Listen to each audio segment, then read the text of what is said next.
we now move on to our discussion on formal replies of acceptance and replies declining an invite or invitation. So here again, you see, as you were told earlier, that a formal reply, whether of acceptance or of declining the invitation, is one paragraph. This is just one paragraph, and it is justified in its alignment. And you see here again, it is one paragraph. All lines preferably of equal length. All lines of equal length. And if you so desire, this is the print view of a formal invitation. A print view of a formal reply. Formal reply acceptance, formal reply declining. Again, the language is very formal. There is specific use of the person's thanking the individual who extended the invitation, referring to themselves by their names in the third person. There is no use of personal pronouns. So, as you may have already made a note of, the first sentence in both, whether it is of acceptance or declining, is more or less the same. It can be worded differently.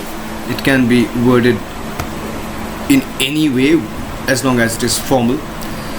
So if you allow me to take you through this sample of formal invitation, it says, of acceptance, Mr. and Mrs. Chandrachud Singh thank Mr. and Mrs. It should be Mr.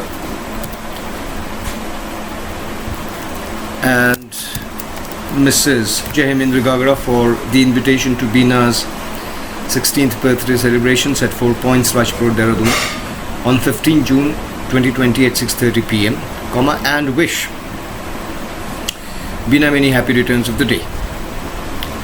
And the next sentence, it says, it gives expression to willingness to accept the invitation. Mr. and Mrs. Chandrachud Singh express happiness in being a part of the celebrations at the appointed time and place. This is it, nothing else. Two sentences. The first one extending thanks and expressing happiness, and the second one expressing the willingness. So again, there is no, as was in the case of a formal invitation, there is no salutation, there is no date of writing the invitation, there is no subscription. Similarly, here again, there is no date of writing the invitation, there is no address of the person who is writing the invitation, there is no salutation, there is no subscription. Just one paragraph. Consider the formal reply declining. Again, the first sentence remains the same. Mr. and Mrs. Chandrachud Singh thank Mrs. and Mr. I should read Mr. and Mrs. Jayamendra Gagra for the invitation to Bina's 16th birthday celebrations at 4 Points, Rajpur, Dehradun on 15 June 2020 at 6:30 p.m. and wish Bina many happy returns of the day. Now look at this particular sentence. However, owing to a pressing engagement that same evening, Mr. and Mrs. Chandrachud Singh regret to inform the inability to honor the invitation. Now, what stands out is, again, there is no use of any personal pronoun anywhere, all throughout. Language is formal and the tense is present indefinite. And all important points are there in the first sentence of the paragraph. And the only sentence, the sentence that follows is one formal way of expression, one's inability in a very polite manner. And there is no salutation, no subscription, no date of writing the invitation, nothing at all.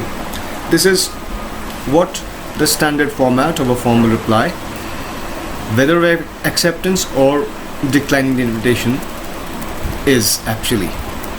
Now, in the help books that you may have, that you may refer to, they may have the name of the person writing the replies at the bottom, the date may be there. However, this is what I have shared with you is I have picked from an NCERT publication that I doubt is any longer in publication, and that is there can not be any doubt of the contents of that particular publication. So this is what a formal reply and a formal formal reply of acceptance and formal reply declining an invitation look like. Now, in both the cases, whether it is a formal invitation or a formal reply, of acceptance or declining, both of these can be laid out in the shape of a letter. Both of these can be laid out in the shape of a letter. In fact, the reference books that you may have won't carry the formats that I've told you. These are postcard formats. But there is no harm in writing an invitation, or drafting an invitation, or drafting a reply in the case of a letter. That'll be an informal letter.